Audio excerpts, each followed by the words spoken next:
Mutual fund investments are subject to market risks. Read all scheme-related documents carefully. Hello అన్న. Hi Reshma. మనం రీసెంట్గా ఒక video చేసాం కదా, క్లెయిమ్స్ గురించి హైయర్ సమ్ ఇన్సూర్ తీసుకుంటే బాగుంటుంది అని చెప్పేసి. సో ఆ వీడియో చూసి మా ఫ్రెండ్ కాల్ చేసి సెటిల్ అయిన క్లెయిమ్స్ కౌంట్ చెప్పావు, మరి సెటిల్ కాని కౌంట్ ఎంత మీ దగ్గర అని అడిగింది. కరెక్ట్. లాస్ట్ టైం వీడియో చేసినప్పుడే ఈ క్వశ్చన్ అంటే చాలా మంది నన్ను కూడా అడిగారు, ఏంటో వీడియో బాగా వచ్చింది, బాగా చేశారు, బట్ రిజెక్షన్స్ గురించి ఎందుకు చెప్పలేదని చెప్పని.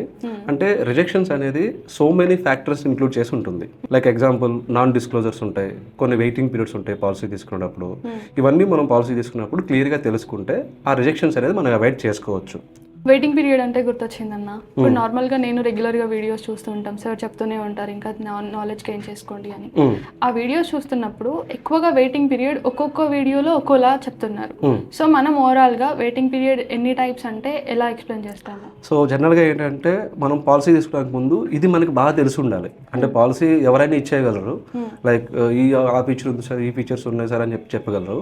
బట్ ఈ వెయిటింగ్ పీరియడ్స్ అనేది ఎన్ని టైప్స్ ఉన్నాయి ఏంటి అని చెప్పని మనం తెలుసుకోవాలి. అండ్ దానికి ఎన్ని ఇయర్స్ వెయిటింగ్ పీరియడ్స్ ఉన్నాయి. సో జనరల్గా ఏంటి అంటే వెయిటింగ్ పీరియడ్స్ వచ్చేప్పటికి 3 కైండ్ ఆఫ్ వెయిటింగ్ పీరియడ్స్ ఉంటాయి. ఒకటి వచ్చేప్పటికి ఇనిషియల్ వెయిటింగ్ పీరియడ్ అంటాము. అంటే పాలసీ తీసుకున్న తర్వాత ఫస్ట్ 30 రోజుల వరకు ఎటువంటి ప్రాబ్లం వచ్చినా సరే ఇన్సూరెన్స్ కంపెనీ కవర్ చేయదు. దీన్ని initial any type of conditions except accidental గా ఏమైనా తప్ప. ఓకే, యాక్సిడెంటల్ అంటే మనకి డే 1 వచ్చేస్తుంది ఇంకా పాలసీ ఇష్యూ అయిన తర్వాత. కరెక్ట్. యాక్సిడెంటల్ అనేది డే 1 నుంచి ఉంటుంది. ఇనిషియల్ వెయిటింగ్ పీరియడ్ 30 days, ఇది ఫస్ట్ వన్. సెకండ్ వన్ వచ్చేప్పటికి స్పెసిఫిక్ ఇల్నెస్ వెయిటింగ్ పీరియడ్స్ అంటాము. అంటే ఇవి slow growing diseases, like ENT related conditions కానీ, నీ రీప్లేస్మెంట్స్ కానీ, బ్యాక్ బోన్ కానీ, ఇట్లా కొన్ని కండిషన్స్ ఉంటాయి. హెర్నియా సర్జరీస్ కానీ, ఫిస్టులాకి సంబంధించి గైనిక్ ఇష్యూస్. వీటికి ఏంటంటే కంపల్సరీగా we have a waiting period of 2 years waiting period for all insurance companies. కొన్ని ఇన్సూరెన్స్ కంపెనీస్ మనకి ఇమీడియట్ కవరేజ్తో కూడా ఇస్తున్నాయి, బట్ అది ప్రీ ఎగ్జిస్టింగ్ ఉంటే కనుక మళ్ళీ ప్రీ ఎగ్జిస్టింగ్ కండిషన్ వెయిటింగ్ కూడా అప్లికబుల్ చేస్తారు. సో ఫస్ట్ వన్ వచ్చేప్పటికి initial waiting period, second one వచ్చేప్పటికి specific illness waiting period, and third one వచ్చేప్పటికి pre existing condition waiting period. So pre existing condition waiting period అంటే already మన బాడీలో ఉన్న ప్రాబ్లమ్కి వచ్చే వెయిటింగ్ పీరియడ్. సో ఈ వెయిటింగ్ పీరియడ్ ఏంటంటే compare to company to company vary ఉంటుంది, ప్లాన్ టు వ్యారీ ఉంటుంది. సో కొన్ని కంపెనీస్ 2 years వెయిటింగ్ పీరియడ్తో ఇస్తాయి, కొన్ని కంపెనీస్ 3 years వెయిటింగ్ పీరియడ్తో కూడా ఇస్తాయి. సో దీంట్లో ఏంటంటే అంటే ఏమైనా సర్జరీస్ అయినా, లేకపోతే ఇప్పుడు ఏమైనా థైరాయిడ్ ఉంది, లేకపోతే బీపీ ఉంది, షుగర్ ఉంది, ఇట్లాంటివి ఏమైనా ఉంటే కనుక మనం మెన్షన్ చేసుకుంటే అంటే దానికి సంబంధించి మనం 3 years తర్వాత కవర్ చేస్తామనే కాన్సెప్ట్.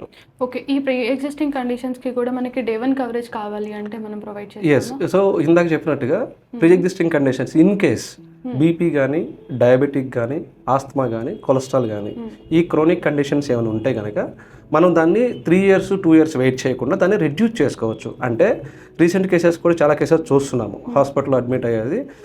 ఈ బీపీ కానీ డయాబెటిక్ వల్లనే మనకు so many cases, so many problems వచ్చే ఛాన్సెస్ ఎక్కువ ఉంటాయి. కాబట్టి ఇన్సూరెన్స్ కంపెనీస్ ఒక స్టెప్ అహీడ్ వచ్చేసేసి దాన్ని 3 years 2 years వెయిట్ చేయకుండా 30 daysకి రిడ్యూస్ చేసుకునేలాగా, అంటే కొంచెం అడిషనల్ ప్రీమియం కట్టి దాన్ని తగ్గించుకునేలాగా ఆప్షన్స్ అనేది ఇచ్చినాయి అనమాట. సో ఆప్షన్ అనేది మనకి అవైలబుల్ ఉంది.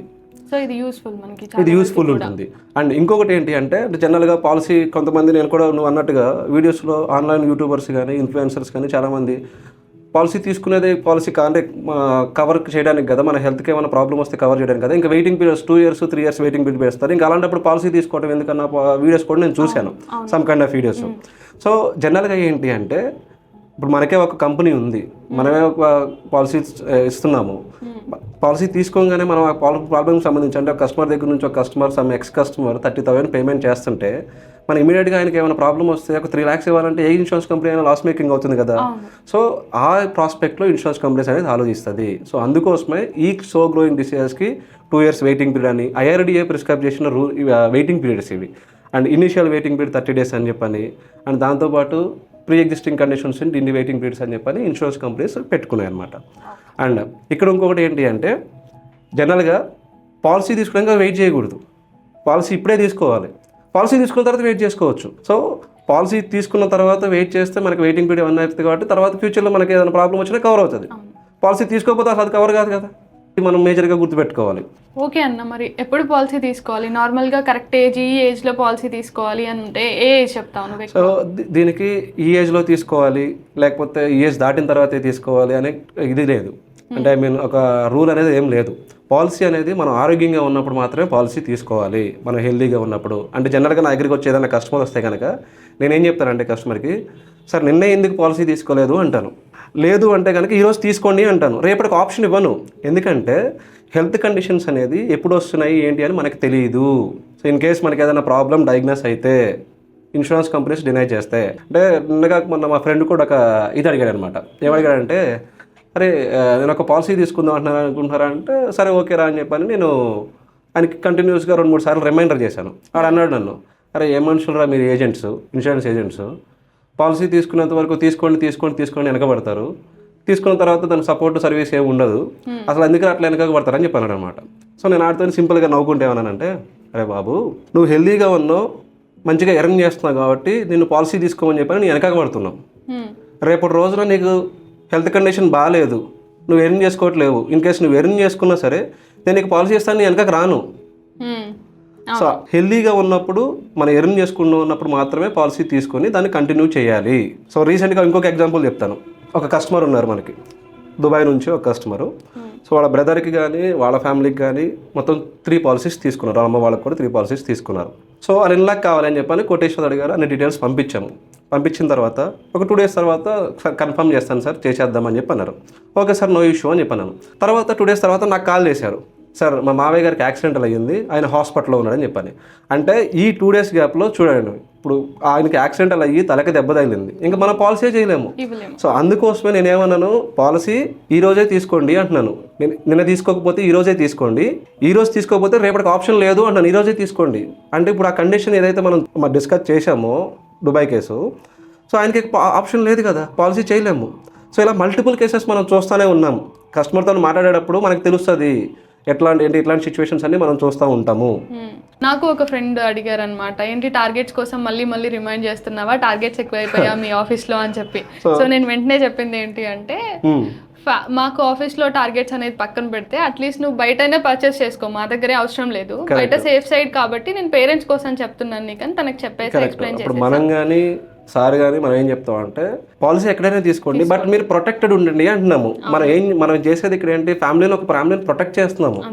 సో రీసెంట్గా క్లైమ్స్ గురించి మాట్లాడినప్పుడు ఎన్ని ఫ్యామిలీస్ మనం ప్రొటెక్ట్ చేసాము, చాలా కేసెస్ ప్రొటెక్ట్ చేసాము. క్లెయిమ్స్ తీసుకున్న కౌంటే ఆల్మోస్ట్ 70 to 75 వచ్చాయి కదా. కరెక్ట్. అండ్ ఇంకొకటి ఏంటంటే, చాలా మంది అడిగే క్వశ్చన్ రిజెక్షన్స్ గురించి, ఇందాక మనం ఫస్ట్ డిస్కస్ చేసింది. ఎగ్జాంపుల్, సమ్ ఎక్స్ కస్టమర్కి థైరాయిడ్ ఉంది, బట్ ఆయన పాలసీ పర్చేజ్ చేశాడు ఒక 1 year బ్యాక్. థైరాయిడ్ సిన్స్ ఈ హ్యావింగ్ 5 years నుంచి. అంటే ఆయన ఏం భయపడ్డాడంటే, పాలసీ తీసుకున్నప్పుడు థైరాయిడ్ మెన్షన్ చేస్తే నాకు పాలసీ రాదేమో అని చెప్పని థైరాయిడ్ మెన్షన్ చేయలేదు. తీసుకున్న ఒక 1 year తర్వాత ఆయనకి క్యాన్సర్ డిటెక్ట్ అయ్యింది. హాస్పిటల్కి వెళ్ళాడు. హాస్పిటల్కి వెళ్ళిన తర్వాత డాక్టర్కి క్లియర్గా చెప్పాడు, ఎస్ సార్ నాకు థైరాయిడ్ ఉంది, 5 years నుంచి ఉంది సార్ అని చెప్పని. సో డాక్టర్ ఏం రాస్తాడు, కేస్ షీట్లో కానీ డిశ్చార్జ్ సమ్మెస్లో కానీ ఏం రాస్తాడు, known case of hypothyroid since 5 years what ever.